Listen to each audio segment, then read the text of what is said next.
Hello नमस्कार दोस्तों, स्वागत है आपका हमारे यूट्यूब चैनल। फ्रेंड्स, आज हम पढ़ेंगे भाग 5 के बारे में, द यूनियन यानी संघ के बारे में पढ़ेंगे। और इसमें जो आर्टिकल है 52 से लेकर 151 तक वर्णन किया गया है। और ये जो है सबसे बड़ा भाग है। 2200 भाग में से सबसे बड़ा भाग 5 है। और इसमें हम पढ़ते हैं राष्ट्रपति, उपराष्ट्रपति, संसद, प्राइम मिनिस्टर और आपके सुप्रीम कोर्ट और CAG के बारे में इसमें हम पढ़ते हैं। आज का हमारा टॉपिक्स रहेगा राष्ट्रपति और उपराष्ट्रपति के बारे में हम पढ़ेंगे। देखिए फ्रेंड्स, राष्ट्रपति के बारे में हम बात करेंगे उससे पहले अगर आप हमारे चैनल पर नए हैं तो चैनल को सब्सक्राइब कर दें, बेल आइकन को जरूर प्रेस करें ताकि आपको वीडियो संबंधी नोटिफिकेशन मिलता रहे। देखिए फ्रेंड्स, हमने आपको बताया था कि भारत में क्या है कि संसदीय व्यवस्था है। संसदीय प्रणाली जो हमने बताई थी कहाँ से ली गई, ब्रिटेन से। और ये भी हमने बताया कि जो आपका भारत है वो एक लोकतंत्र देश है। तो लोकतंत्र के 3 स्तंभ होते हैं, एक होता है कार्यपालिका, एक होता है विधायिका, एक होता है आपका न्यायपालिका।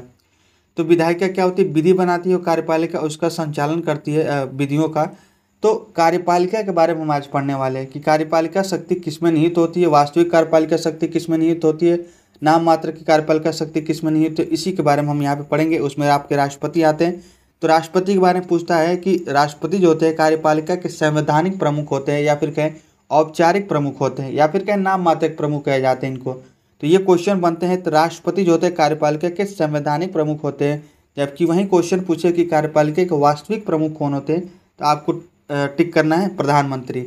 तो प्रधानमंत्री जो होते हैं वो कार्यपालिका के वास्तविक प्रमुख होते हैं। इसके बारे में आपको नोट कर लेना है। तो ये 2 क्वेश्चन आपको याद रखना है कि वास्तविक कौन होता है कार्यपालिका शक्ति के प्रमुख, और नाम मात्र के या फिर कहे कार्यपालिका के संवैधानिक प्रमुख कौन होता है, वो राष्ट्रपति होते हैं। ये 2 पॉइंट आपको नोट कर लेना है। और भारत में संसदीय प्रणाली है, भारत में अप्रत्यक्ष लोकतंत्र है, ये भी आपको नोट कर लेना है। देखिए फ्रेंड्स, अब इनके बारे में जो राष्ट्रपति के बारे में जो आपके आर्टिकल हैं, जो भी आर्टिकल उसके बारे में हम देखेंगे। तो देखिए फ्रेंड्स, पहला आर्टिकल है इनसे रिलेटेड, आर्टिकल 52। ये कहता है कि भारत में क्या है कि एक राष्ट्रपति का पद होगा और वो जो है भारत का प्रथम नागरिक होगा। ये आर्टिकल 52 में कहता है। और आर्टिकल 53 ये कहता है कि राष्ट्रपति में कार्यपालिका शक्ति निहित होगी, यानी कार्यपालिका शक्ति का जो प्रमुख होगा वो कौन होगा, तो आप कहेंगे राष्ट्रपति। वही आर्टिकल 53 में लिखा हुआ है। और ये तो या तो ये अपना जो भी कार्यपालिका शक्ति या तो ये स्वयं प्रयोग करेगा, या फिर अपने अधीनस्थ जो भी पदाधिकारी है उनके माध्यम से इसका प्रयोग करेगा। और ये जो है सेना के जो है सर्वोच्च कमांडर होते हैं राष्ट्रपति। ये आपको नोट करना है। आर्टिकल 53 में ये बातें लिखी गई हैं। आर्टिकल 54 में हम पढ़ेंगे निर्वाचक मंडल में, यानी राष्ट्रपति के निर्वाचक में कौन कौन भाग लेता है। तो आपको नोट कर लेना है कि निर्वाचक मंडल में इनके लोकसभा राज्यसभा के निर्वाचित सदस्य, सभी राज्यों के विधानसभा के निर्वाचित सदस्य, और दिल्ली और पुदुचेरी के जो निर्वाचित सदस्य होते हैं ये भाग लेते हैं। मनोनीत सदस्य भाग नहीं लेते। आपको नोट कर लेना, जो भी निर्वाचित सदस्य हैं, लोकसभा राज्यसभा के निर्वाचित सदस्य, सभी राज्यों के आपके विधानसभा के निर्वाचित सदस्य, दिल्ली और पुदुचेरी के विधानसभा के निर्वाचित सदस्य में भाग लेते हैं। आगे हम इसके बारे में डिटेल में देखेंगे सारे आर्टिकल्स के। देखिए फिर निर्वाचन की रीति या फिर इनकी विधि क्या होती है। तो निर्वाचन की विधि, जैसे कि इनका जो निर्वाचन किस प्रकार से होता है, तो इनका निर्वाचन जो है अप्रत्यक्ष रूप से समानुपातिक प्रतिनिधित्व, एकल संक्रमणीय मत जो है उसके माध्यम से गुप्त मतदान पड़ते हैं। ये आपको नोट कर लेना है। तो ये सारी बातें हम आगे डिटेल में बात करेंगे किस प्रकार से इनका चुनाव होता है। तो अप्रत्यक्ष चुनाव होता है, अनुपातिक प्रतिनिधित्व, एकल संक्रमणीय मत प्रणाली, गुप्त मतदान पड़ते हैं। ये भी आपको नोट कर लेना है। आर्टिकल 56 कहता है कि कार्यकाल कितना होगा। तो इनका कार्यकाल 5 वर्ष होता है, लेकिन अगर उससे पहले चाहे तो ये इस्तीफा दे सकते हैं। और ये इस्तीफा किसको देते हैं, तो ये इस्तीफा अपने यानी ये आपके उपराष्ट्रपति को देते हैं। तो कभी कभी क्वेश्चन ये बनता है कि राष्ट्रपति किसको इस्तीफा देते हैं, तो राष्ट्रपति आपके उपराष्ट्रपति को इस्तीफा देते हैं, और उपराष्ट्रपति किसको इस्तीफा देते हैं, वो राष्ट्रपति को देते हैं। ये आपको नोट कर लेना है। और जब भी इस्तीफा देंगे राष्ट्रपति उपराष्ट्रपति को, तो उपराष्ट्रपति जो होता है वो सबसे पहले किसको सूचना देगा, वो लोकसभा अध्यक्ष को देगा। ये पॉइंट क्वेश्चन कभी कभी बनता है, तो आपको नोट करना है। सूचना किसको देंगे, तो सबसे पहले सूचना इस्तीफा की वो देंगे लोकसभा अध्यक्ष को। ये आपको नोट कर लेना है। आगे हम देखेंगे आर्टिकल 57। ये कहता है री इलेक्शन, यानी राष्ट्रपति कितनी बार चुनाव लड़ सकता है। इसका कहने का मतलब ये है तो चाहे तो कितनी बार भी लड़ सकता है, इसका कोई लिमिट नहीं है, आपको नोट कर लेना है। जबकि USA में जो है केवल 2 बार जो राष्ट्रपति होता है चुनाव लड़ सकता है। आर्टिकल 58 कहता है योग्यताएं क्या होंगी। तो देखिए फ्रेंड्स, योग्यता कहने का मतलब है कि वो भारत का नागरिक होगा। कम से कम उनकी उम्र जो है, अगर राष्ट्रपति की योग्यता पूछ रहा है तो कम से कम 35 वर्ष जो है उनकी उम्र होनी चाहिए। और वो लोकसभा के सदस्य होने का, यानी लोकसभा के सदस्य निर्वाचित होने का योग्यता रखता हो। और ये भी नोट कर लेना कि वो कोई लाभ का पद धारण न करता हो। आगे इसके बारे में हम देखेंगे लाभ के पद कौन होते हैं कौन नहीं होते। तो देखिए फ्रेंड, कभी कभी ऐसे क्वेश्चन पूछ लेता है तो राष्ट्रपति, उपराष्ट्रपति, राज्यों के राज्यपाल और संघ और राज्य के जो मंत्री होते हैं वो लाभ के पद पे नहीं होते, ये आपको नोट कर लेना है। आर्टिकल जो है 59 कहता है कि शर्तें क्या होंगी, सेवा शर्तें, वेतन भत्ते, ये सारी बातें इसमें लिखी गई है। और राष्ट्रपति का वेतन भत्ते कितना होता है तो आपको नोट कर लेना, 5 लाख है फिलहाल में, और इनको जो है संचित निधि से वेतन दी जाती है, ये भी आपको नोट कर लेना है। आर्टिकल 60 कहता है शपथ क्या होगी, शपथ कौन दिलाता है, तो शपथ जो है आपको नोट कर लेना कि शपथ जो है इनको सुप्रीम कोर्ट के जो आपके मुख्य न्यायाधीश होते हैं इनको शपथ दिलाते हैं, और अगर वो नहीं है तो हाई कोर्ट के जो आपके वरिष्ठ न्यायाधीश होते हैं इनको शपथ दिलाते हैं, ये आपको नोट कर लेना है। अगला 61 आर्टिकल ये कहता है कि महाभियोग की प्रक्रिया, यानी महाभियोग की प्रक्रिया जो है आर्टिकल 61 में दी गई है, और राष्ट्रपति महाभियोग पे है वो एक ही आधार पर लगाया जा सकता है, वो भी है संविधान के अतिक्रमण, या फिर कहे संविधान का अगर उल्लंघन करते हैं या फिर कहे उसका संविधान का अतिक्रमण करते हैं, उसी आधार पे जो है महाभियोग लगाया जा सकता है राष्ट्रपति पर, यह आर्टिकल 61 में लिखा गया है।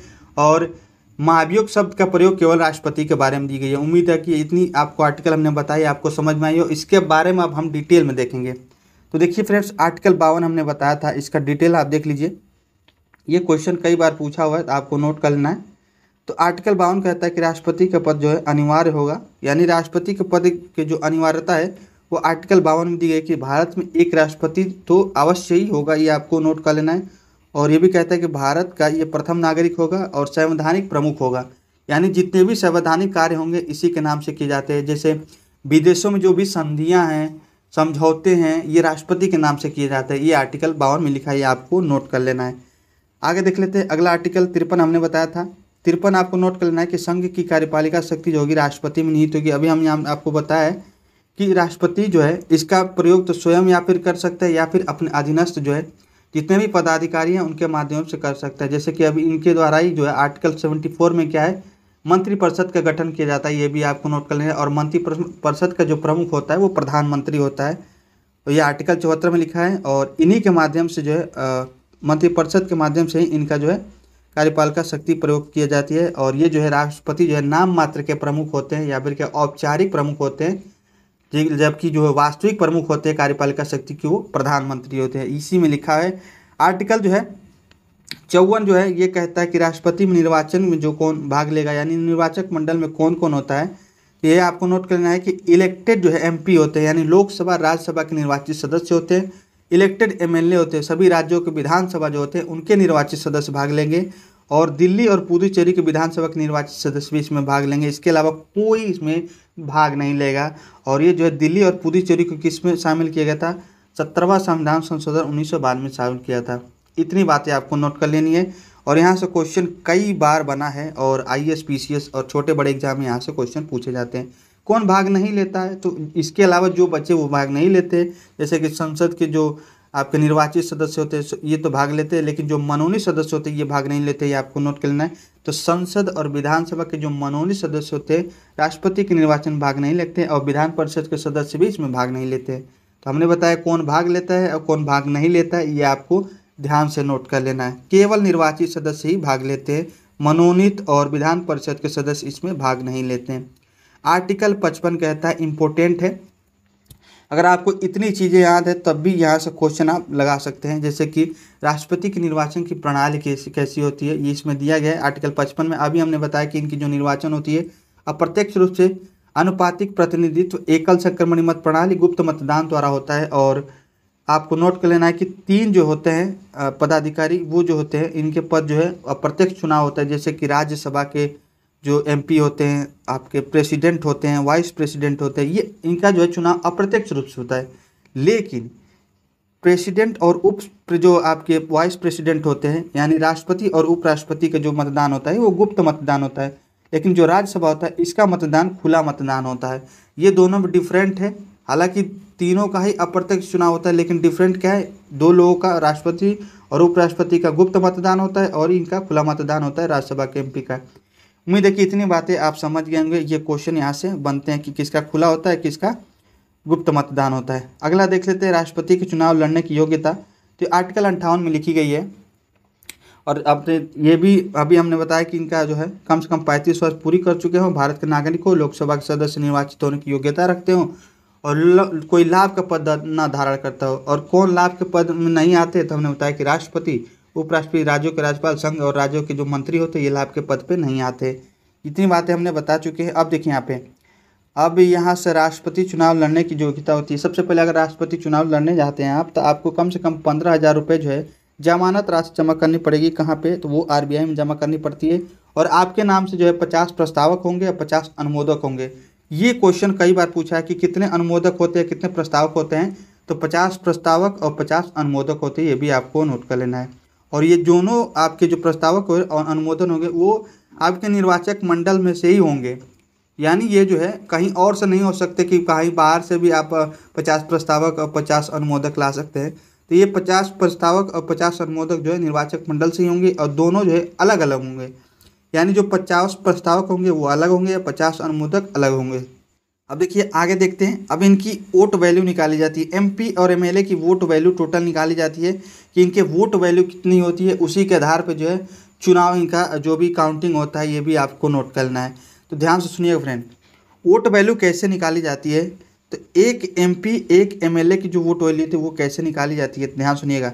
ये क्वेश्चन पूछा हुआ है IAS में, क्वेश्चन ये पूछा कि एक MP या फिर एक MLA की वोट वैल्यू कैसे निकाली जाती है। तो ध्यान से सुनिएगा, एक MLA की वोट वैल्यू निकालने के लिए मान लीजिए कि अगर यूपी का वोट वैल्यू निकालना चाहते हैं, उस यूपी की एक MLA की, तो ध्यान से सुनिएगा, आप क्या करेंगे, यूपी की टोटल जनसंख्या, वो भी कब की, 1971 की जनगणना के समय जब जो भी जनसंख्या थी यूपी की, उस समय की जो जनसंख्या है उसमें जो है उस समय जो है आपके राज्य के कुल निर्वाचित MLA को जिस उसमें डिवाइड करेंगे, गुणे 1/1000 करेंगे, तब एक MLA की वोट वैल्यू आपको निकल के आएगी। और 1971 की जनगणना जो है ये कब शामिल किया गया था, ये 84वें संविधान संशोधन के तहत जारी जो शामिल किया गया था 2001 में, ये आपको नोट कर लेना है। और ये जो है कब तक रहेगी, तो 2026 तक ये रहेगा, ये भी आपको नोट कर लेना है। तो ये क्वेश्चन पूछा हुआ था कि किस संविधान संशोधन के तहत ये 1971 की जनगणना के आधार पर रखा गया है। तो 84वें संविधान संशोधन 2001 के तक ये आपको नोट कर लेना है। और एक MLA की वोट वैल्यू निकालने के लिए फार्मूला है, ये आपको याद रखना है कि 1971 के समय की राज्यों की जनसंख्या, यानी यूपी का निकालना चाहते हैं तो 1971 के समय का यूपी का जनसंख्या उसमें डिवाइड करेंगे उस समय के राज्यों के कुल निर्वाचित MLA से और गुणे 1/1000 करेंगे, तो ये आपका एक MLA की वोट वैल्यू आपको निकल के आएगी।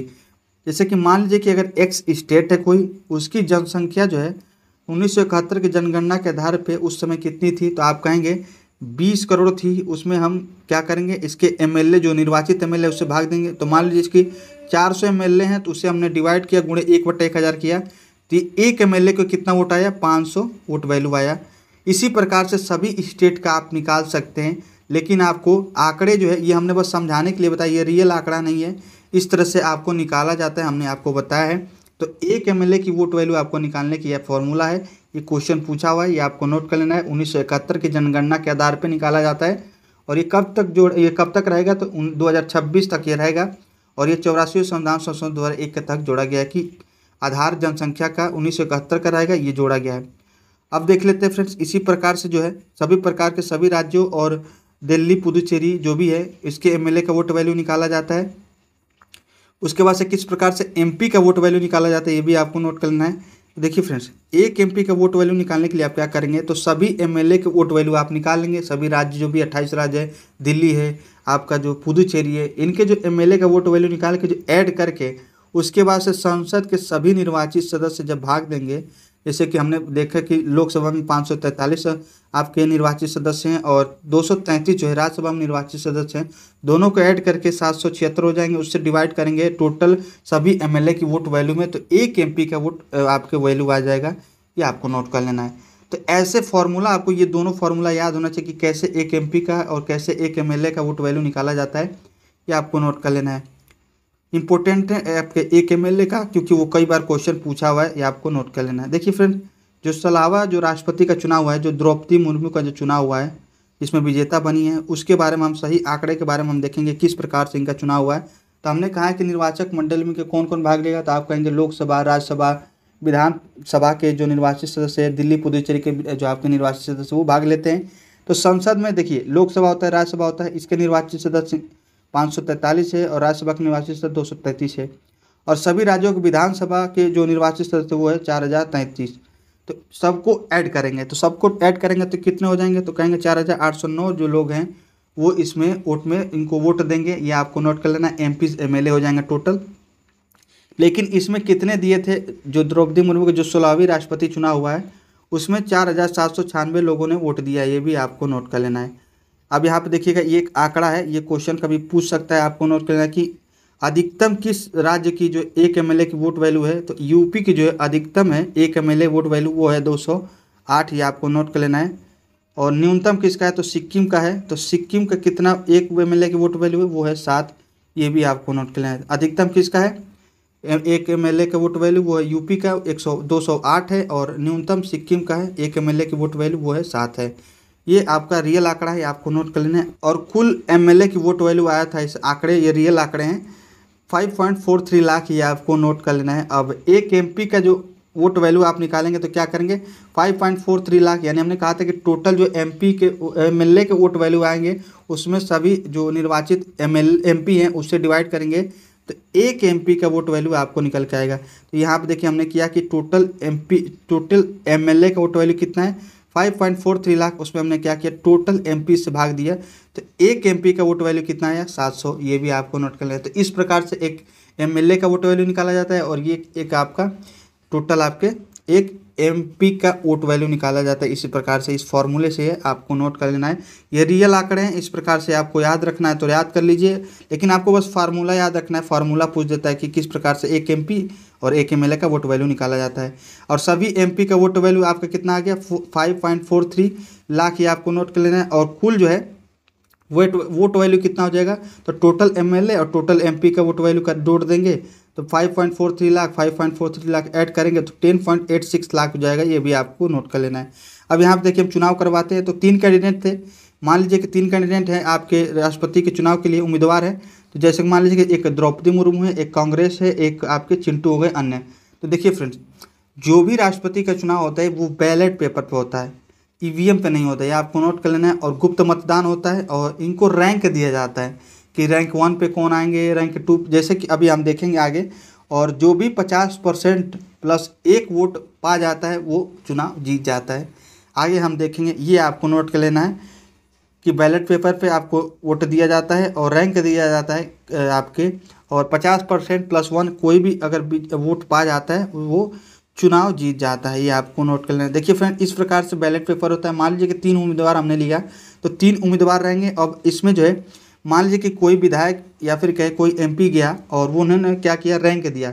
उन्होंने किस प्रकार से रैंक दिया, माना कि उन्होंने दिया द्रौपदी मुर्मू को प्रथम रैंक दिया, यशवंत सिंह को द्वितीय रैंक दिया, और चिंटू को तृतीय रैंक दिया। तो ये रैंक के हिसाब से अब इन्होंने दिया, पहला मान लीजिए कि MLA MP, और दूसरे गए तो उन्होंने द्रौपदी मुर्मू को दूसरा रैंक दिया, यशवंत को पहला, चिंटू को तीसरा रैंक दिया। इसी प्रकार से सभी MP MLA क्या करेंगे रैंक देंगे। और सब उसके बाद से क्या होगा, काउंटिंग जब होगा तो काउंटिंग करने के बाद पहला जो काउंटिंग किया जाता है उसमें देखिए, अगर काउंटिंग कई बार किया जाता है, पहला रैंक देखा जाता है, उसके बाद से फिर सेकंड रैंक देखा जाता है कितने लोग पाए। तो यहाँ पे देखिए जब काउंटिंग हुआ तो फर्स्ट रैंक देखा कि द्रौपदी मुर्मू को 45% लोगों ने फर्स्ट रैंक दिया है, और यशवंत को 35% लोगों ने फर्स्ट रैंक दिया है, और चिंटू को 20% लोगों ने क्या किया है फर्स्ट रैंक दिया है। तो ये दोनों लोग देखिए, चिंटू जो है बाहर हो जाएंगे, क्योंकि किसी को भी 50% तो मिला नहीं, 50% प्लस 1 वोट, तो क्या करेंगे चिंटू जो है बाहर हो जाएंगे। तो अब यहाँ पे देखेंगे अभी तक किसी को 50% प्लस वोट जो है 1 नहीं मिला है वोट, तो कोई विजेता अभी तक हुआ नहीं है। अब देखिए आगे क्या होगा, अब देखेंगे कि किसको जो है अब इस 20% को हटाया गया, तो अब देखेंगे कि चिंटू बाहर हो गए। तो चिंटू बाहर हो गए, तो अब इनमें से जो 20% वोट दिए थे उनमें से देखा जाए कि कितने लोगों ने द्रौपदी मुर्मू को सेकेंड दिया है और कितने लोगों ने यशवंत को सेकेंड रैंक दिया है। तो उसमें से 20% से मान लीजिए कि 19% लोगों ने द्रौपदी मुर्मू को रैंक दिया है, और 1% लोग ने आपके यशवंत को क्या किया है सेकेंड रैंक दिया है। तो टोटल सेकेंड रैंक है, ये दूसरा काउंटिंग है, ध्यान से सुनिएगा, ये दूसरा राउंड का काउंटिंग चल रहा है, और इसमें आपको टोटल कितना मिल जाएगा तो देखेंगे ये वरीयता क्रम दी गई है। तो यहाँ पे देखिएगा द्रौपदी मुर्मू पहले पाई थी फर्स्ट रैंक, पहले वाले में 45%, उसके बाद से 19% सेकेंड रैंक पाई है। अब इनका टोटल कितना हो गया, तो आप कहेंगे 64% होगा। अब ये है 50% प्लस 1 का आंकड़ा पार कर चुकी हैं, तो ये आपके विजेता हो गई हैं। और ये जो है 16वां जो है राष्ट्रपति का चुनाव हुआ है। और द्रौपदी मुर्मू जो है ये आपके 15वीं राष्ट्रपति के रूप में पद ग्रहण किए, यह भी आपको नोट कर लेना है। उनको शपथ कौन दिलाता है? तो सर्वोच्च न्यायालय के मुख्य न्यायाधीश। अगर वो नहीं है तो उच्च जो आपके हाई कोर्ट है उसके वरिष्ठ न्यायाधीश इनको शपथ दिलाते हैं। तो ये आपका नोट कर लेना है और इस प्रकार से चुनाव होता है। ये सारी प्रक्रिया है, आपको एक बार अच्छे से समझ लेना है। जो भी बातें आपके फैक्ट हैं वो आपको नोट करना है कि किस प्रकार से चुनाव होता है और कि हमने बताया कि बैलेट पेपर पे होता है और ये जो है इनको रैंक दिया जाता है इस प्रकार से, और रैंक का काउंटिंग हो जाता है कि कितने लोगों ने आपके द्रौपदी मुर्मू को रैंक दिया है, फर्स्ट रैंक, सेकेंड रैंक, इस आधार पर आपका काउंटिंग किया जाता है। अब देख लेते हैं कि अगर इनके चुनाव में विवाद हो जाता है राष्ट्रपति के या फिर क्या उपराष्ट्रपति के चुनाव में, तो वो किस आर्टिकल में तहत जो है सर्वोच्च न्यायालय इसका निपटारा करती है? आर्टिकल 71 के तहत इसका निपटारा करती है, आपको नोट करना है।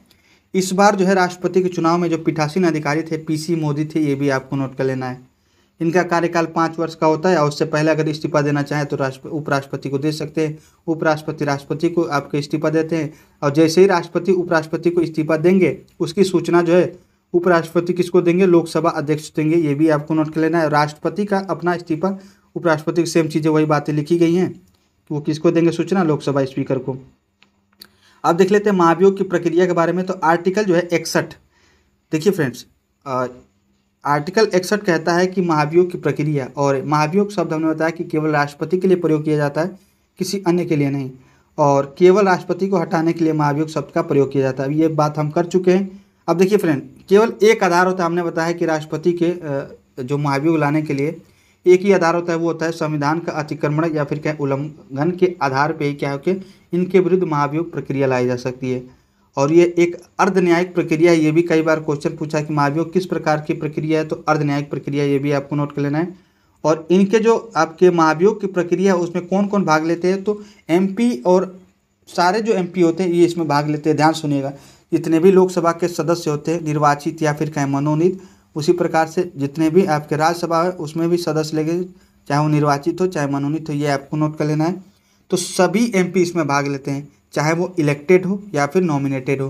तो जो भी लोकसभा के टोटल सदस्य हैं और जो भी राज्यसभा के टोटल सदस्य इसमें भाग लेते हैं, चाहे वो आपके निर्वाचित हो या फिर क्या वो मनोनीत हो, ये आपको नोट कर लेना है। जैसे कि निर्वाचक मंडल में अलग था, केवल आपके उसमें निर्वाचित ले रहे थे, लेकिन यहाँ पे निर्वाचित और मनोनीत जो है केवल MP भाग लेंगे, ये आपको नोट करना है। ये डिफरेंट है दोनों में, निर्वाचक मंडल में कौन होगा और महाभियोग प्रक्रिया में कौन भाग लेंगे, ये दोनों डिफरेंट है। यहाँ से क्वेश्चन अक्सर बनते रहते हैं, तो ये आपको पॉइंट दोनों नोट करना है कि संसद के सभी सदस्य इसमें भाग लेते हैं, चाहे वो निर्वाचित हो चाहे मनोनीत हो। जबकि वहाँ पर हमने देखा था केवल आपके निर्वाचित सदस्य भाग लेते हैं निर्वाचक मंडल में, वो अलग है, ये अलग प्रक्रिया है। आगे देख लेते हैं कि महाभियोग का जो प्रस्ताव है संसद के किसी भी सदन में लाया जा सकता है, ये आपको नोट कर लेना है। चाहे वो लोकसभा हो चाहे राज्यसभा हो, किसी भी सदन में इसका जो है प्रस्ताव लाया जा सकता है आपके महाभियोग के। ये भी क्वेश्चन पूछा हुआ है, तो आपको नोट कर लेना है। और तो मान लीजिए कि अगर इसका प्रस्ताव जो है राज्यसभा में लाया जा रहा है, तो राज्यसभा की टोटल जो संख्या है उसका 1/4 MP इसमें हस्ताक्षर करने आवश्यक होंगे प्रस्ताव लाने के लिए। और इसकी सूचना जो है, इसकी सूचना, प्रस्ताव की सूचना 14 दिन पहले राष्ट्रपति को देना अनिवार्य, ये आपको नोट कर लेना है। तो 1/4 सदस्य अगर हस्ताक्षर कर देते हैं टोटल सदस्य का, तो वो प्रस्ताव पारित हो जाएगा। उसके बाद से इसमें क्या होंगी? काउंटिंग, वोटिंग चलेंगी। वोटिंग होने के बाद अगर देखा जाएगा इसमें वोटिंग में अगर बहुमत प्राप्त हो जाता है, जैसे कुल सदस्य का 2/3 जो है अगर बहुमत मिल जाता है, तो वो इस सदन से पारित हो जाएगा। फिर वो अगले सदन में जाएगा, जैसे कि लोकसभा में जाएगा। जैसे ही लोकसभा में जाएगा वहाँ पे भी सेम प्रक्रिया चलेगी। और लोकसभा में अगर 2/3 बहुमत से पारित हो जाता है, तो उसी क्षण से, उसी दिन से जो है राष्ट्रपति को है पद मुक्त समझा जाएगा, ये भी आपको नोट कर लेना है। ये सारी बातें आपके महाभियोग से रिलेटेड है। महाभियोग के प्रस्ताव जो है लोकसभा या राज्यसभा किसी भी सदन में लाया जा सकता है। और प्रस्ताव लाने के लिए 1/4 सदस्यों की संख्याओं का जो हस्ताक्षर होना आवश्यक होता है, ये भी आपको नोट कर लेना है। और 14 दिन पहले राष्ट्रपति को सूचना देना आवश्यक है, ये भी आपको नोट कर लेना है। 2/3 बहुमत से पारित होता है दोनों सदन से। जैसे ही दोनों सदन से जिस दिन पारित होगा उसी दिन से राष्ट्रपति को पद मुक्त समझा जाएंगे। ये सारी बातें आपको नोट कर लेनी है। यहाँ पे दिया हुआ कि दोनों सदनों में समस्त सदस्यों के कम से कम 2/3 बहुमत से स्वीकृति मिल जाती है, तो उसी दिन से जो है राष्ट्रपति पद मुक्त समझा जाएगा। ये सारी बातें आपको नोट कर लेनी है। दोनों प्रक्रिया जो है 2/3, ये दोनों ही सदन में सेम प्रक्रिया चलती है। और जिस सदन में प्रस्ताव लाया जाएगा उस सदन के टोटल संख्या का 1/4 का उस पर हस्ताक्षर जो होना आवश्यक है ताकि प्रस्ताव उसमें पारित हो सके। उम्मीद है कि इतनी बातें आप समझ गए होंगे महाभियोग से संबंधित। और ध्यान से सुनिएगा कि यहाँ से भी क्वेश्चन बनता है कि अगर मान लीजिए कि जो आपके प्रेसिडेंट है उनका 4 साल बाद अगर हटाया जाता है तो क्या अगर जो चुनाव होता है तो उसमें जो क्या है वो शेष जो टाइम है उसके लिए राष्ट्रपति चुने जाएंगे या फिर अगले 5 साल के लिए, ये भी क्वेश्चन पूछा हुआ था। ये आप नोट कर लेना है। अगर मान लीजिए कि जो राष्ट्रपति हैं उनका पद मुक्त हो जाता है 4 साल कार्यकाल पूरा करने के बाद, या फिर कहें मृत्यु होने का, या फिर कहें महाभियोग का, या फिर कहें किसी भी कारण से अगर इनका पद खाली हो जाता है तो क्या होगा, 6 माह के भीतर इनका जो है चुनाव कराना आवश्यक होता है। और कितने समय के लिए ये चुनाव, मतलब जो भी नया वाला जो राष्ट्रपति आएगा वो क्या रहेंगे, वो अगले 5 साल के लिए रहेंगे। ये भी आपको नोट कर लेना है। तो क्वेश्चन यहाँ से यही पूछा था कि क्या अगर मान लीजिए कि 4 साल बाद जो है राष्ट्रपति का पद मुक्त होता है तो मान लीजिए कि 6 महीने के अंदर तो इसका अनिवार्य है चुनाव कराना। तो जो नया राष्ट्रपति आएगा वो अगले 5 साल के लिए रहेगा या फिर कहे शेष टाइम के लिए आपके राष्ट्रपति रहेंगे। तो ये आपको लगाना, यहाँ से डायरेक्ट यही पूछता है। तो आपको यहाँ बताना है कि जो नया राष्ट्रपति चुन के आएगा वो क्या है कि जो अगले 5 साल के लिए राष्ट्रपति चुना जाएगा। और आपको मालूम होना चाहिए कि राष्ट्रपति का पद जैसे ही खाली होता है, चाहे वो किसी भी कारण से हो, चाहे मृत्यु हो, चाहे वो महाभियोग के कारण से हो, चाहे वो किसी अन्य कारण से हो, तो उसमें जो है 6 महीने के भीतर जो है इनका चुनाव कराना आवश्यक हो जाता है। और जो भी अगला राष्ट्रपति आएगा वो अगले 5 साल के लिए राष्ट्रपति होगा। और कार्यवाहक राष्ट्रपति के रूप में कौन कार्य करते हैं, तो उपराष्ट्रपति कार्य करते हैं। और अगर उपराष्ट्रपति नहीं है तो सर्वोच्च न्यायालय के मुख्य न्यायाधीश जो है इनके कार्यवाहक राष्ट्रपति के रूप में कार्य करते हैं। अगर वो भी नहीं है तो हाई कोर्ट के वरिष्ठ न्यायाधीश के रूप में वो भी कार्य करते हैं। तो ये सारी बातें आपको नोट कर लेनी है। देखिए फ्रेंड, हमने कहा कि राष्ट्रपति अगर नहीं है तो कार्यवाहक राष्ट्रपति कौन होगा, उपराष्ट्रपति होगा। अगर उपराष्ट्रपति नहीं है तो सुप्रीम कोर्ट के जो न्यायाधीश होते हैं, मुख्य न्यायाधीश, वो इस पर क्या करेंगे, कार्यवाहक राष्ट्रपति। अगर ये भी नहीं है तो हाई कोर्ट के जो वरिष्ठ न्यायाधीश होते हैं ये आपके कार्यवाहक राष्ट्रपति हो सकते हैं। ये सारी बातें आपको नोट कर लेनी है। और एकमात्र ऐसे जो कार्यवाहक राष्ट्रपति रहे हैं जो कि सुप्रीम कोर्ट के मुख्य न्यायाधीश थे, मोहम्मद हिदायतुल्लाह, ये आगे हम बात करेंगे, ये क्वेश्चन पूछा हुआ था। तो मोहम्मद हिदायतुल्लाह जो है एकमात्र सुप्रीम कोर्ट के जो मुख्य न्यायाधीश हैं जो कार्यवाहक राष्ट्रपति रह चुके हैं। और ये सारी बातें हम आगे देखेंगे किस प्रकार से। तो ये क्वेश्चन पूछा हुआ था तो हम आपको नोट कर लेना है। और ये सारी पॉइंट आपको नोट कर लेना है। आपको जो भी नया राष्ट्रपति आएगा वो अगले 5 वर्ष के लिए आएगा। बाकी हम देख लेते हैं अगला पॉइंट क्या है। देखिए, ये जो बात है, जो भी आपके चुना 6 महीने के अंदर चुनाव होना या फिर कार्यवाहक राष्ट्रपति का, ये सारी बातें उपराष्ट्रपति के लिए नहीं लिखी गई है। ये भी आपको नोट कर लेना है। मतलब अगर उपराष्ट्रपति का पद खाली होता है इस प्रकार से तो कोई भी कार्यवाहक उपराष्ट्रपति नहीं होता है। ये भी आपको नोट करना है। उपराष्ट्रपति का कोई कार्यवाहक नहीं होता है। अगर ऐसा होता है कि उपराष्ट्रपति का पद खाली हो तो उनके लिए चुनाव कराया जाएगा, बस। कोई कार्यवाहक उपराष्ट्रपति नहीं होता, ये भी आपको नोट करना है। देखिए फ्रेंड्स, अगला पॉइंट है राष्ट्रपति की शक्तियाँ। इसके बारे में देख लेते हैं। यहाँ से क्वेश्चन अक्सर पूछे जाते हैं। तो राष्ट्रपति की शक्तियाँ क्या क्या होती हैं। तो देखिए फ्रेंड, राष्ट्रपति की शक्तियाँ विभिन्न प्रकार की होती है, जैसे कि कार्यपालिका शक्तियाँ होती हैं, विधायिका शक्ति इनके पास होती है, न्यायिक शक्तियाँ होती है, वित्तीय शक्तियाँ होती हैं, सैन्य शक्तियाँ, राजनयिक शक्तियाँ, आपातकालीन शक्तियाँ, आगे हम पढ़ेंगे। तो ये सारी शक्तियाँ जो है राष्ट्रपति में निहित होती हैं। कार्यपालिका शक्ति के बारे में हम देखेंगे। कार्यपालिका शक्ति में हमने बताया था कि ये आपके मंत्रिपरिषद के जो गठन करते हैं, और मंत्रिपरिषद जो है इसका जो है आपके कार्यपालिका के जो वास्तविक प्रमुख होते हैं उसके हेड कौन होते हैं, आपके प्रधानमंत्री होते हैं। ये सारी बातें हम कर चुके हैं।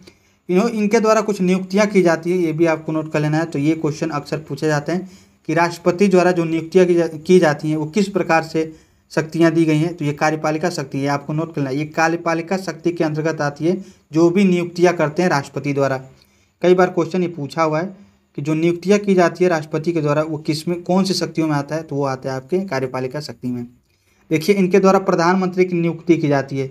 जो बहुमत दल का नेता होता है उसी को चुना जाता है, और ये जो है राष्ट्रपति के द्वारा चुना जाता है। तो राष्ट्रपति जो प्रधानमंत्री की क्या करते हैं, नियुक्ति करते हैं। ये आर्टिकल 75(1) में दिया गया है। जो बहुमत दल का नेता होता है उसको जो है राष्ट्रपति क्या करते हैं, प्रधानमंत्री नियुक्त करते हैं। अगला क्वेश्चन है महान्यायवादी। जो अटॉर्नी जनरल होते हैं ये राष्ट्रपति जो है इनकी नियुक्ति करते हैं, और आर्टिकल 76 में इसका वर्णन किया गया है। और राष्ट्रपति के प्रसाद पर्यंत ये आपके महान्यायवादी जो होते हैं अपना पद ग्रहण करते हैं। ये भी आपको नोट कर लेना है। अगला है कि कैग की नियुक्ति कौन करते, तो ये भी जो है राष्ट्रपति के द्वारा की जाती है। आर्टिकल 148 में दिया गया है जो कैग का जो नियुक्ति है वो राष्ट्रपति के द्वारा की जाएगी, ये भी आपको नोट कर लेना है। सुप्रीम कोर्ट और हाई कोर्ट के जो न्यायाधीश होते हैं इनकी भी जो है आपकी नियुक्ति की जाती है, किसके द्वारा? राष्ट्रपति के द्वारा। कभी कभी ऐसा पूछ देता है कि हाई कोर्ट की जो है नियुक्ति कौन करता है, तो आपको वहाँ पे राज्यपाल नहीं लगाना है। सुप्रीम कोर्ट और हाई कोर्ट के जितने भी मुख्य न्यायाधीश होते हैं उनकी जो नियुक्ति है वो कौन करता है? आपके राष्ट्रपति के द्वारा की जाती है। वहाँ पे आप राज्यपाल नहीं लगाए, कन्फ्यूजन नहीं होना, ये सारी डाउट आपको क्लियर करना है। सुप्रीम कोर्ट की जो आपके मुख्य न्यायाधीश हैं उनकी नियुक्ति 124 में दिया गया और हाई कोर्ट के 217 में दिया गया, ये भी आपको नोट कर लेना, ये आर्टिकल है उससे संबंधित। अब राज्यपाल की नियुक्ति कौन करता है? तो विभिन्न राज्यों के जो राज्यपाल होते हैं उनकी जो नियुक्ति है वो भी राष्ट्रपति करते हैं। अगला है कि यूपीएससी के अध्यक्ष और सदस्यों की नियुक्ति भी जो है वो कौन करता है? तो आर्टिकल 315 के तहत वो आपके राष्ट्रपति के द्वारा की जाती है। जो चुनाव आयोग होते हैं उनके अध्यक्ष और सदस्यों की नियुक्ति भी 324 के तहत जो आर्टिकल है उसमें भी ये आपका दिया गया कि राष्ट्रपति इनकी नियुक्ति करेंगे। और अनुसूचित जाति आयोग के सदस्य और अध्यक्ष का भी जो आर्टिकल 338 पढ़ते होंगे, अनुसूचित जाति आयोग उसके जो हेड होते हैं और सदस्य होते हैं उनका भी नियुक्ति कौन करता है? राष्ट्रपति करता है। जो आपके राष्ट्रीय अनुसूचित जनजाति आयोग होता है जो आप आर्टिकल 338A में पढ़ते हैं उसकी भी नियुक्ति जो है उनके अध्यक्ष की और सदस्य की नियुक्ति कौन करते हैं? ये भी राष्ट्रपति करते हैं। और राष्ट्रीय पिछड़ा वर्ग आयोग की भी जो आपके हेड होते हैं और सदस्य होते हैं उनका भी जो है नियुक्ति 338B में जब आप पढ़ते होंगे वो वहाँ पे भी राष्ट्रपति द्वारा नियुक्ति की जाती है। वित्त आयोग के जो अध्यक्ष होते हैं और आपके जो सदस्य होते हैं उनकी भी नियुक्ति कौन करता है? राष्ट्रपति करता है। और राष्ट्रीय मानवाधिकार आयोग, राष्ट्रीय महिला आयोग, राष्ट्रीय अल्पसंख्यक आयोग, इन सभी के अध्यक्ष और सदस्यों की नियुक्ति राष्ट्रपति करते हैं। ये सारी बातें आपको नोट कर लेनी है, ये सारी इंपॉर्टेंट नियुक्तियाँ इनके द्वारा, और आर्टिकल भी आपको नोट कर लेना है, ये सारी बातें आपको नोट कर लेना है। आगे देख लेते हैं फिर कि जो आपके संसद होते हैं उसके जो सत्र होते हैं, कुछ सत्राहुत करना, सत्रावसान करना, लोकसभा को भंग करना, विघटन जिसको बोलते हैं, वो कौन करता है? तो ये राष्ट्रपति को ऐसा अधिकार है और आर्टिकल 85 में ऐसा लिखा गया है, ये भी आपको नोट कर लेना। तो यहाँ से भी क्वेश्चन अक्सर बनते हैं कि जो सत्र का सत्रावसान या फिर क्या सत्राहुत कौन करता है? तो ये आपको नोट कर लेना है, राष्ट्रपति के द्वारा की जाती है। यानी सत्राहुत मतलब होता है सत्र का शुरुआत कौन करता है और सत्र का अंत कौन करता है, ये राष्ट्रपति को ऐसा अधिकार है। और लोकसभा को भंग कौन करता है यानी विघटन जो है ये आपके राष्ट्रपति के द्वारा की जाती है, आर्टिकल 85 में ऐसा लिखा गया है। और जब भी ऐसा करेंगे कि लोकसभा को भंग करना है उसकी परामर्श किससे लेंगे? प्रधानमंत्री से लेंगे, ये भी आपको नोट कर लेना है। तो कभी कभी ऐसे क्वेश्चन बन जाते हैं स्टेटमेंट के तौर पे। आगे है कि मान लीजिए कि अगर स्थगन करना हो तो स्थगन की जो शक्ति है वो उस सदन का अध्यक्ष करता है। जैसे मान लीजिए कि अगर लोकसभा के स्थगन कहने का मतलब बीच में रोकना, जैसे अगर सत्र चल रहे हैं अगर बीच में रोकना हो तो उसके बारे में कहा गया कि स्थगन क्या है, एडजर्नमेंट क्या होता है, वो कौन करता है? तो मान लीजिए कि लोकसभा में अगर सदन चल रहा, सत्र चल रहा है तो लोकसभा का अध्यक्ष क्या करेगा? स्थगन कर सकता है। राज्यसभा में चल रहा हो तो राज्यसभा के सभापति क्या कर सकता है? उसके जो है आपके उसको स्थगन कर सकता है। तो जिस सदन में चल रहा उसमें का अध्यक्ष जो है वो क्या करेंगे? इसका स्थगन कर सकते हैं। ये बातें आपको क्लियर कर लेनी है। अगला है कि धन विधेयक की अनुमति देने का जो है, जैसे धन विधेयक लाया जाएगा उससे पहले अनुमति कौन देगा? तो राष्ट्रपति द्वारा ऐसा अनुमति दिया जाता है। आर्टिकल 109 में आप पढ़ेंगे। और धन विधेयक की परिभाषा आर्टिकल 110 में दिया गया, ये भी आपको नोट कर लेना है। संयुक्त बैठक कौन बुलाता है? तो वो राष्ट्रपति के द्वारा बुलाई जाती है, 108 के अंतर्गत दिया गया आर्टिकल। और ये भी आपको नोट कर लें कि जो संयुक्त बैठक होती है उसकी अध्यक्षता कौन करता है? तो आपको आगे देखने को मिलेगा कि उसकी जो लोकसभा के जो अध्यक्ष होते हैं इसकी अध्यक्षता करते हैं। तो 2 पॉइंट इसके निकल के आती है कि संयुक्त बैठक कौन बुलाता है? तो राष्ट्रपति के द्वारा आर्टिकल 108 के तहत बुलाई जाती है। और संयुक्त बैठक की अध्यक्षता कौन करता है? तो लोकसभा का अध्यक्ष करता है। और संयुक्त बैठक कब बुलाई जाती है? जब दोनों आपके जैसे लोकसभा राज्यसभा में अगर कोई मतभेद हो जाता है उस समय जो है इसकी संयुक्त बैठक बुलाने की आवश्यकता पड़ती है। बुलाता कौन? राष्ट्रपति। अध्यक्ष कौन करता है? लोकसभा का अध्यक्ष।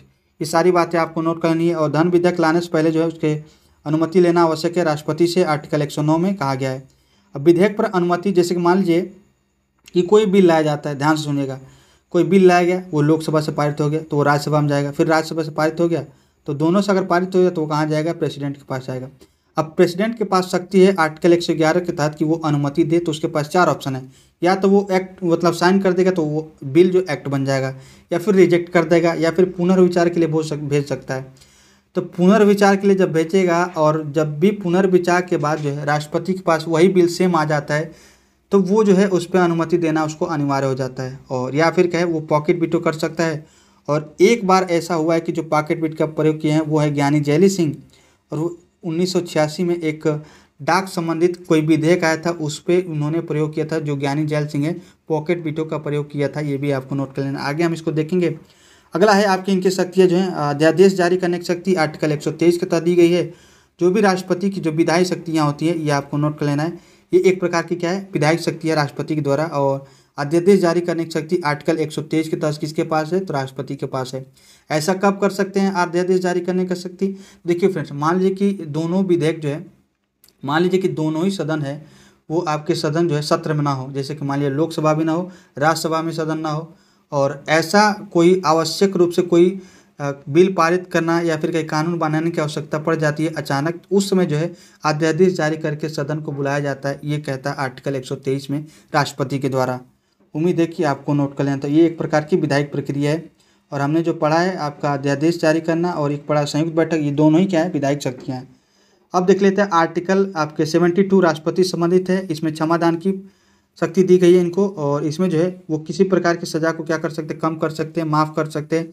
मृत्यु दंड हो चाहे वो मार्शल लॉ हो, इसको है ये है केवल राष्ट्रपति इसको माफ़ कर सकते हैं। अब मान लीजिए कि आर्टिकल जो है हम पढ़ते हैं आपके 161 में, जो राष्ट्रपति को क्षमादान की शक्ति दी गई है, लेकिन वहाँ पे उनको जो है मृत्युदंड और मार्शल लॉ के अलावा जितनी भी शक्तियाँ हैं वो दी गई है। यानी वो राज्यपाल जो है मृत्युदंड और मार्शल लॉ की जो है जो भी सजा है उसको माफ़ नहीं कर सकते। ये आपको नोट करना है। ये केवल जो है राष्ट्रपति को प्राप्त है। ये दोनों डिफरेंट है। और आर्टिकल 72 के तहत ऐसा राष्ट्रपति को दिया गया है और आर्टिकल 161 के तहत राज्यपाल को दी गई है। तो ये दोनों पॉइंट आपको नोट कर लेना है। जबकि राज्यपाल जो है मृत्युदंड और मार्शल लॉ के जो दंड दिए जाते हैं उसको माफ़ नहीं कर सकते। ये दोनों में डिफरेंट है। और किस आर्टिकल के तहत दिया गया, आर्टिकल 72 के तहत। ये 2-3 पॉइंट आपको नोट कर लेना है आर्टिकल 72 से संबंधित। आर्टिकल 143, ये भी कई बार क्वेश्चन पूछा है कि राष्ट्रपति जो है कानूनी सलाह जो है या फिर कहीं परामर्श किससे ले सकता है, तो वो सुप्रीम कोर्ट के जो न्यायाधीश होते हैं उससे ले सकते हैं। तो सुप्रीम कोर्ट से सलाह लेना ये किस आर्टिकल में दिया गया, आर्टिकल 143 में ये राष्ट्रपति द्वारा किया गया है। तो देखिए फ्रेंड्स, राष्ट्रपति चाहे तो कानूनी सलाह सर्वोच्च न्यायालय से ले सकता है, चाहे वो उस सलाह को माने या ना माने, ये आपको नोट कर लेना है। या फिर कहे जो सुप्रीम कोर्ट होता है चाहे वो परामर्श दे या ना दे, ये दोनों रूप से, ये दोनों जो है स्वतंत्र रूप से आपके एक दूसरे से स्वतंत्र है। ये भी आपको नोट कर लें। यानी राष्ट्रपति इस सलाह को माने या ना माने, या फिर कह जो है सुप्रीम कोर्ट जो होता है या तो सलाह दे या ना दे, दोनों ही अपने आप में स्वतंत्र हैं। ये सारी बातें आपके 143 से थी। तो राष्ट्रपति के जो है सलाह जो लेना जो है कानूनी सलाह किससे ले सकते हैं, सुप्रीम कोर्ट से यानी सर्वोच्च न्यायालय से। ये आर्टिकल 143 में दिया गया है। ये कई बार क्वेश्चन पूछा है, आपको नोट कर लेना है। आगे देख लेते हैं फ्रेंड्स भारत के राष्ट्रपति के बारे में। तो ये थी कुछ शक्तियाँ जो है राष्ट्रपति के बारे में कि इनसे संबंधित शक्तियाँ हैं। हालांकि बहुत सी सारी शक्तियाँ हैं, लेकिन गौरव सर के द्वारा इतनी ही पढ़ाई गई हैं। आगे इनके द्वारा पढ़ाया जाएगा धीरे धीरे।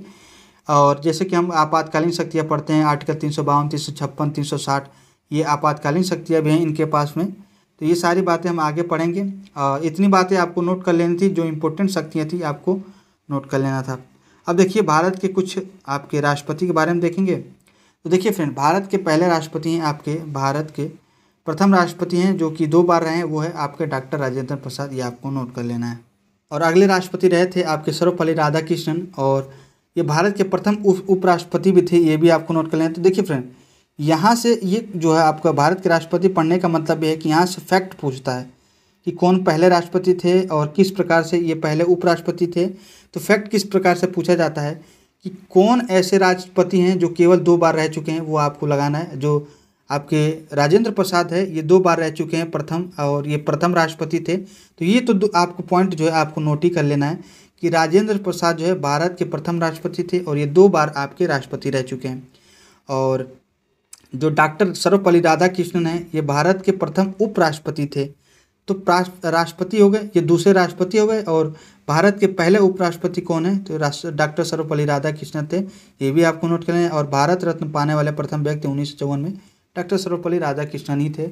ये भी आपको नोट कर लेना। तो यहाँ से डायरेक्ट फैक्ट पूछा जाता है, ज़्यादा कॉन्सेप्ट यहाँ पे कॉन्सेप्ट है ही नहीं, बस फैक्ट है यहाँ पे। तो देखिए फ्रेंड, अगला है डॉक्टर जाकिर हुसैन। तो इनके बारे में पूछता है कि कार्यकाल के दौरान कौन ऐसे राष्ट्रपति जिनकी मृत्यु हुई थी। पहले ऐसे व्यक्ति थे आपके डॉक्टर जाकिर हुसैन जिनकी कार्यकाल के दौरान मृत्यु हुई थी। उनके बाद जो कार्यवाहक राष्ट्रपति बने थे वो बीवी गिरी बने थे। ये भी आपको नोट कर लेना है। और बीवी गिरी जो है इस्तीफा दे देते हैं, किसके कहने पे, आपके इंदिरा गांधी कहने पे क्या होता है, इनके द्वारा इस्तीफा दे दी जाती है और उपराष्ट्रपति का पद भी खाली होता है, तो राष्ट्रपति का भी पद खाली हो जाता है, उपराष्ट्रपति का भी पद खाली होता है। तो यहाँ पे आते हैं न्यायमूर्ति एम हिदायतुल्ला, और ये जो है पहले आपके दूसरे कार्यवाहक राष्ट्रपति होते हैं। और पहले राष्ट्रपति जो कार्यवाहक राष्ट्रपति हमने बताया कि वीवी गिरी थे, और वीवी गिरी भी इस्तीफा दे देते हैं। तो पहले जो आपके सर्वोच्च न्यायालय के मुख्य न्यायाधीश आपके कार्यवाहक राष्ट्रपति बनते हैं, वही बनते हैं न्यायमूर्ति एम हिदायतुल्ला। अभी हमने इसके बारे में बात की है, ये भी क्वेश्चन पूछता है। तो ये फैक्ट हैं कि पहले प्रथम कार्यवाहक राष्ट्रपति कौन बनते हैं, तो वीवी गिरी बनते हैं। और कार्यकाल के दौरान मृत्यु किसकी होती है, पहले जो राष्ट्रपति वो आपके जाकिर हुसैन हो गए।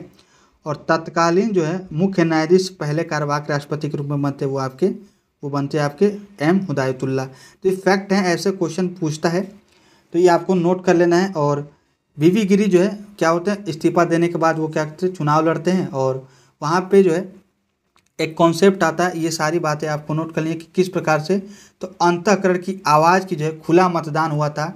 जब वीवी गिरी का जो चुनाव लड़े थे उसमें जो इंदिरा गांधी थे, उन्होंने कहा था कि जो भी जनता है वो अंतःकरण की आवाज़ या फिर कहें खुली मतदान का प्रयोग किया गया था। वो 1969 में इसका प्रयोग किया गया था। और उस समय वीवी गिरी जो है कांग्रेस के विरुद्ध लड़े थे, और नीलम संजीवा जी जो कांग्रेस के थे, आपके कांग्रेस की तरफ से लड़े थे, और वीवी गिरी जो है चुनाव जीत जाते हैं वहाँ पे। तो ये सारी बातें आपको नोट कर लें। तो वीवी गिरी जो है पहली बार जो है आपके राष्ट्रपति बनते हैं द्वितीय चक्र की मतगणना के चुनते समय। जैसे हमने बताया कि अगर 50% प्लस वोट अगर पहले काउंटिंग में नहीं होता, यानी पहले रैंक नहीं दिखता है, तो फिर सेकंड आपको आपके रैंक देखा जाएगा। तो ये हैं आपके वीवी गिरी जो है पहले जो है ऐसे राष्ट्रपति जो द्वितीय चक्र के मतदान जो है मतगणना में चुनाव जीते हैं। तो ये सारी फैक्ट आपको नोट कर लेनी है। अगला है फ़खरुद्दीन अली अहमद, ये कार्यकाल के दौरान इनकी मृत्यु हो गई थी। ये दूसरे राष्ट्रपति हैं जिनकी कार्यकाल के दौरान मृत्यु हुई थी। अगला है आपके बी.डी. जत्ती, ये जो है तृतीय कार्यवाहक राष्ट्रपति हैं। पहले हमने बताया कि आपके वीवी गिरी राष्ट्रपति बनते हैं, और एक आपके हमने बताया कि सुप्रीम कोर्ट के जो मुख्य न्यायाधीश थे कार्यवाहक राष्ट्रपति बने वो एकमात्र हैं, एम हिदायतुल्ला। ये फैक्ट है, ये सारी बातें आपको नोट कर लेना है। द्वितीय हैं बी.डी. जत्ती, ये आपके दूसरे आपके तीसरे हो गए ना, क्योंकि पहले तो वीवी गिरी हो गए, दूसरे आपके एम हिदायतुल्ला है, तो तीसरे कौन होंगे, आपके कार्यवाहक राष्ट्रपति होंगे बी.डी. जत्ती। अगला है नीलम संजीवा रेड्डी, इनके बारे में पूछता है कि ये निर्विरोध चुनाव जीतने वाले थे, यानी इनके विरोध में कोई खड़ा नहीं होता, वो थे नीलम संजीवा रेड्डी। ये आपको नोट कर लेना है। अगले हैं ज्ञानी जैल सिंह, इनके बारे में पूछता है कि जेबी वीटो का प्रयोग किसने किया था।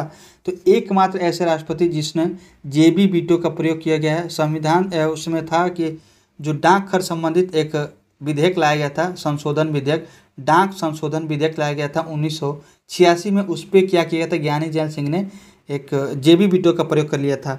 जेबी वीटो कहने का मतलब या तो नहीं तो वो उस पर अनुमति देंगे, ना ही वो किसी पुनर्विचार के लिए भेजेंगे, यानी वो अपने पास ही रख लेंगे, यानी अपने वो जो भी बिल है अपने जेब में रख लेंगे, ना ही उसका पुनर्विचार के लिए भेजेंगे, ना ही उस पर साइन करेंगे। ये कहने का मतलब है जेबी वीटो का। तो एकमात्र जो है आपके ज्ञानी जैल सिंह राष्ट्रपति हैं जो जेबी वीटो का प्रयोग किए हैं।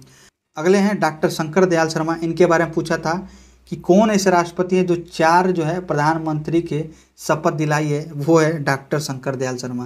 ये सारी फैक्ट जो है फ्रेंड्स वन लाइनर के रूप में क्वेश्चन बनते हैं। तो 4 ऐसे प्रधानमंत्री जो थे उनको शपथ दिलाई थी डॉक्टर शंकर दयाल शर्मा, ये एकमात्र ऐसे राष्ट्रपति हैं। अगला है डॉक्टर के.आर. नारायण, ये प्रथम दलित राष्ट्रपति हैं। और डॉक्टर ए.पी.जे. अब्दुल कलाम आप जानते हो कि मिसाइल मैन कहे जाते हैं। ये जो 2002 से 2007 तक इनका कार्यकाल रहा था। फिर आती हैं प्रतिभा देवी सिंह पाटिल, इनके बारे में पूछता है कि प्रथम महिला राष्ट्रपति कौन थी। तो प्रतिभा देवी सिंह पाटिल, और ये है 2007 से 2012 तक रही हैं।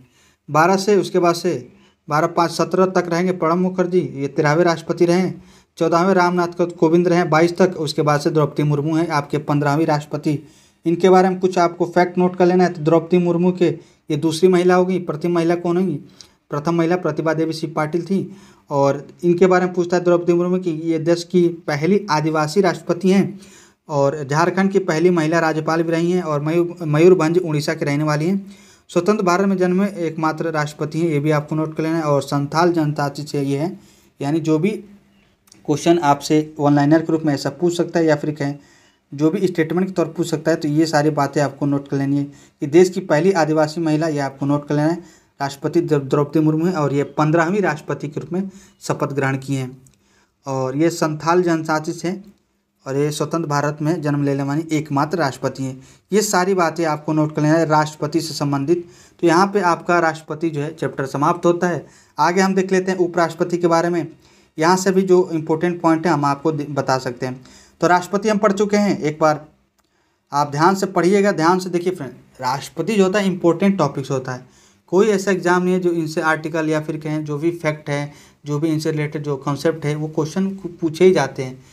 तो अब देख लेते हैं उपराष्ट्रपति के बारे में। तो देखिए फ्रेंड्स, हमने राष्ट्रपति के बारे में पढ़ा। उपराष्ट्रपति कहता है, हमने बताया था कि जिस प्रकार से राष्ट्रपति, हमने बताया कि आर्टिकल 52 में कहा था कि भारत के एक राष्ट्रपति का पद होगा, उसी प्रकार जो है आर्टिकल कहता है 63, ध्यान से सुनिएगा, आर्टिकल 63 ये कहता है कि भारत का एक उपराष्ट्रपति होगा। उसी प्रकार से जैसे 52 के तहत एक राष्ट्रपति होगा, उसी प्रकार से आर्टिकल 63 के तहत क्या है, एक उपराष्ट्रपति होगा। आर्टिकल 64 कहता है कि जो वाइस प्रेसिडेंट होते हैं, वाइस प्रेसिडेंट ये लिखा गया है, ध्यान सुनिएगा, जो वाइस प्रेसिडेंट यानी राज्यसभा का पदेन सभापति होता है, ये भी आपको नोट करना है। जो उपराष्ट्रपति होती हैं ये राज्यसभा के पदेन सभापति होती हैं और इनके जो वेतन भत्ते दिया जाता है वो सभापति के रूप में ही दिया जाता है। ये क्वेश्चन कभी पूछा हुआ है, एक बार पूछा होता है यूपीएसआई में कि क्या आप बताएं कि जो वेतन भत्ते दी जाती है उपराष्ट्रपति को, वो उपराष्ट्रपति पद पे दी जाती है यानी उपराष्ट्रपति पद के लिए दी जाती है या फिर कहीं सभापति के रूप में दी जाती है। तो आपको वहाँ पर चूज करना है कि जो वेतन भत्ते दिए जाते हैं, जो वेतन दी जाती है राष्ट्रपति को, वो सभापति के रूप में दी जाती है। ये आपको नोट कर लेना है। और ये राज्यसभा के सदस्य नहीं होते। ये भी क्वेश्चन पूछा हुआ है कि जो उपराष्ट्रपति होते हैं ये राज्यसभा के पदेन सभापति तो होते हैं, लेकिन ये इसका सदस्य नहीं होते, ये राज्यसभा के सदस्य नहीं होते, ये भी आपको नोट कर लेना है। और राज्यसभा का भी विघटन नहीं होता, ये भी आपको नोट कर लेना है। जिस प्रकार से लोकसभा का विघटन कर दिया जाता है वहाँ पे आर्टिकल 85 हमने पढ़ा है राष्ट्रपति द्वारा, लेकिन राज्यसभा जो है अस्थायी सदन होता है, ये कभी विघटन नहीं होता है। आगे हम इसके बारे में पढ़ेंगे। और अनुच्छेद 65 में लिखा है कि कार्यवाहक राष्ट्रपति, जैसे हमने बताया कि राष्ट्रपति अगर पद रिक्त हो जाता है, चाहे वो मृत्यु कारण हो, चाहे अन्य कारण से हो, चाहे पद जो महाभियोग के द्वारा हटाया जाता है, तो उस समय जो कार्यवाहक राष्ट्रपति होंगे वो उपराष्ट्रपति होंगे। ये आर्टिकल 65 में लिखा गया है। आर्टिकल 66 कहता है कि उपराष्ट्रपति का निर्वाचन जो है अप्रत्यक्ष चुनाव, एकल संक्रमण मत, गुप्त मतदान होता है। अभी हमने बताया कि जो राष्ट्रपति होते हैं और उपराष्ट्रपति, इनका दोनों का चुनाव जो है, और जो राज्यसभा के जो चुनाव होते हैं, जो राज्यसभा के सदस्य हैं, उनका चुनाव तीनों का ही अप्रत्यक्ष रूप से होता है। लेकिन हमने बताया था कि राष्ट्रपति और उपराष्ट्रपति का चुनाव गुप्त मतदान पड़ता है, और जबकि राज्यसभा के जो सदस्य होते हैं उनकी जो भी निर्वाचन होता है वो खुला मतदान होता है। ये सारी बातें हमने बात कर चुके हैं, तो ये आपको नोट कर लेना, तीनों पॉइंट। एकल संक्रमण मत, गुप्त मतदान के द्वारा अप्रत्यक्ष चुनाव होता है, ये भी आपको नोट कर लेना है। और इनके चुनाव में जो है संसद के दोनों सदस्य भाग लेते हैं, ये भी आपको नोट कर लेना, चाहे वो नॉमिनेटेड हो चाहे वो इलेक्टेड हो, दोनों ही भाग लेते हैं। यानी टोटल एमपी जो होते हैं संसद में, जितने भी एमपी होते हैं, लोकसभा राज्यसभा के जितने भी सदस्य होते हैं, चाहे वो इलेक्टेड हो चाहे वो आपके नॉमिनेटेड हो, दोनों ही भाग लेते हैं। इतनी बातें आपको नोट कर लेनी है। अगला आर्टिकल देखेंगे, आर्टिकल 69। इसमें कहता है कि इसके शपथ के बारे में प्रावधान किया गया है।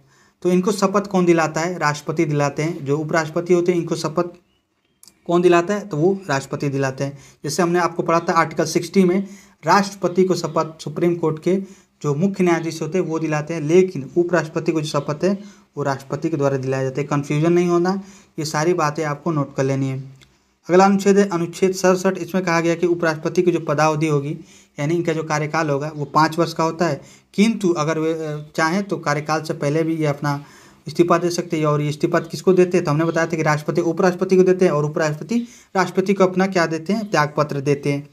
तो ये सारी बातें आपको नोट कर लेनी है। अब इनकी योग्यता के बारे में देख लेते हैं। तो सेम योग्यता है कि भारत के नागरिक होंगे, 35 वर्ष इनकी उम्र होनी चाहिए और राज्यसभा का एमपी बनने की योग्यता रखता हो। ध्यान से सुनिएगा, यहाँ पे कहा गया कि राज्यसभा के एमपी बनने का योग्यता रखते हो, जबकि राष्ट्रपति ने बताया था कि लोकसभा के सदस्य जो है, लोकसभा की सदस्य जो है बनने की योग्यता रखता हो, ये हमने बताया था। तो यहाँ पर राज्यसभा के उपराष्ट्रपति के लिए कहा गया कि राज्यसभा के जो है एमपी बनने की योग्यता रखता हो, और वहाँ पे हमने बताया था कि राष्ट्रपति के लिए जो योग्यता थी उसमें लोकसभा के जो एमपी हैं वो बनने की योग्यता रखता हो और कोई लाभ का पद धारण न करता हो। ये सारी बातें इनके बारे में भी कहा गया है। और कार्यकाल 5 वर्ष हमने बताया, और इनके लिए जो है 50 प्रस्तावक और 50 अनुमोदक की आवश्यकता होती है। राष्ट्रपति में हमने बताया कि 50 प्रस्तावक और 50 अनुमोदक की आवश्यकता होती है, जबकि जो है इनके में 20 प्रस्तावक और 20 अनुमोदक की आवश्यकता होती है। ये दोनों डिफरेंट है राष्ट्रपति और उपराष्ट्रपति के बारे में। सैलरी जो होती है राष्ट्रपति और उपराष्ट्रपति को, वो दोनों ही संचित निधि से दी जाती है, और राष्ट्रपति का सैलरी 5 लाख है और उपराष्ट्रपति की 4 लाख है। प्रति महीना है, यह भी आपको नोट कर लेना। सालाना नहीं है, प्रति माह जो है इनका वेतन दिया जाता है। और वेतन भत्ते इनकी, ये सारी बातें संचित निधि से दी जाती है, ये भी आपको नोट कर लेना है। और हटाना हो तो इनको जो है हटाने के लिए क्या करना है, इनके लिए जो है हमने बताया था कि जो महाभियोग लाया जाता है राष्ट्रपति के लिए ही लाया जाता है, और उसके लिए जो है प्रस्ताव किसी भी सदन में लाया जा सकता है। लेकिन इनको हटाने के लिए जो है केवल राज्यसभा में ही, आपके सदन में जो राज्यसभा होती है उसी में जो है प्रस्ताव लाया जाएगा। और 14 दिन पहले इसकी सूचना उपराष्ट्रपति को देनी आवश्यक होगी, और साधारण बहुमत से हटाया जाता है। तो मान लीजिए कि राज्यसभा जो है, राज्यसभा में क्या है कि इसकी जो है आपका हटाने की प्रक्रिया लाई जाएगी। 14 दिन पहले क्या होंगे कि उपराष्ट्रपति को सूचना देना अनिवार्य है। उसके बाद से साधारण बहुमत से, मान लीजिए कि राज्यसभा में लाया जा रहा है, ये अनिवार्य की शुरुआत जो होगी वो किस में होगी, तो राज्यसभा में ही होगी। जो भी इनके हटाने की प्रक्रिया होगी शुरुआत राज्यसभा में होगी। ये सारी पॉइंट आपको नोट कर लें। और साधारण बहुमत से होगी, यानी टोटल सदस्य संख्या के 50% प्लस 1 वोट भी अगर अधिक हो जाता है तो वो जो है साधारण बहुमत माना जाता है। और उसके बाद से सेकेंड हाउस में जाएगी लोकसभा, और लोकसभा की केवल सहमति अगर मिल जाती है तो वहाँ पे आपका इनको पद से हटना होगा। तो ये प्रक्रिया है इनके उपराष्ट्रपति को हटाने की। तो साधारण बहुमत की प्रक्रिया होती है। और जो प्रस्ताव है केवल राज्यसभा में लाया जाता है, लोकसभा में नहीं। तो पहले इनको प्रस्ताव जो है राज्यसभा में लाया जाएगा, और राज्यसभा साधारण बहुमत से पारित कर देगी। उसके बाद से लोकसभा में जाएगा, और लोकसभा केवल सहमति दे देगी कि हाँ ऐसा है, तो बस वहाँ पर उनको उपराष्ट्रपति को त्यागपत्र देना पड़ेगा। ये सारी बातें हैं, इनको हटाने की प्रक्रिया है। राष्ट्रपति और उपराष्ट्रपति की प्रक्रिया हमने देख ली है। राष्ट्रपति महाभियोग की प्रक्रिया से, और इनको साधारण बहुमत से हटाया जा सकता है। और राष्ट्रपति हमने देखा कि राष्ट्रपति वो किसी भी सदन में इनका प्रस्ताव लाया जा सकता है हटाने की। महाभियोग की प्रक्रिया के जो प्रस्ताव है चाहे वो लोकसभा में ला सकते हैं, चाहे वो राज्यसभा में ला सकते हैं। ये राष्ट्रपति के बारे में हो गया। उपराष्ट्रपति ने बताया कि केवल राज्यसभा में इनके प्रति जो है प्रस्ताव लाया जाएगा हटाने की। और साधारण बहुमत से राज्यपाल पारित कर दिया, उसके बाद से लोकसभा में जाएगा। लोकसभा केवल सहमति देना आवश्यक हो जाता है। अगला है भारत के कुछ उपराष्ट्रपति हम देख लेते हैं, और ये हमारा आज का लास्ट टॉपिक है। इसके बाद हम कल आगे पढ़ेंगे आपके मिनिस्ट्री यानी मंत्रिपरिषद के बारे में। तो देखिए फ्रेंड, भारत के पूछता है कि पहले उपराष्ट्रपति कौन है, तो हमने बताया कि पहले उपराष्ट्रपति आपके सर्वपल्ली राधाकृष्णन थे, और ये दूसरे राष्ट्रपति थे, ये भी आपको नोट कर लेना है। ये 2 बार रह चुके हैं। 2 बार ऐसे उपराष्ट्रपति हैं जो 2 बार रहे हैं, वो आपके हामिद अंसारी और आपके सर्वपल्ली राधाकृष्णन। ये क्वेश्चन पूछा है तो आपको नोट कर लेना है। तो ऐसे उपराष्ट्रपति जो 2 बार रहे हैं वो हैं सर्वपल्ली राधाकृष्णन और आपके हामिद अंसारी। और वेंकैया नायडू 2017 से 22 में रहे हैं। और अभी फिलहाल में कौन है, जगदीप धनखड़ है, ये आपके 14वें उपराष्ट्रपति है। और ये 16वें क्रम का चुनाव है, ये भी आपको नोट कर लेना है। इनका चुनाव जो है 16वें नंबर का है, यानी 16वें क्रम का है, लेकिन ये 14वें हैं व्यक्तिगत रूप से, ये भी आपको नोट कर लेना है। जगदीप धनखड़ के बारे में कुछ देख लीजिए। ये झुंझुनू राजस्थान के रहने वाले और पश्चिम बंगाल के राज्यपाल रह चुके हैं इससे पहले। और मार्गरेट अल्वा जो है इनको हराया इन्होंने, ये भी आपको नोट कर लेना है। तो जगदीप धनखड़ एनडीए से लड़े थे, ये भी आपको नोट कर लेना है। तो ये सारे बातें थी, हमने उपराष्ट्रपति राष्ट्रपति के बारे में पढ़ी हैं। अब इसके बारे में आप ध्यान से पढ़िएगा, एक बार रिविजन करिएगा, ताकि आपको इससे रिलेटेड जितनी भी बातें हैं आपको समझ में आई हो। तो आज की क्लास में इतना ही हम देखते हैं, मिलते हैं नेक्स्ट वीडियो में। तब तक के लिए जय हिंद।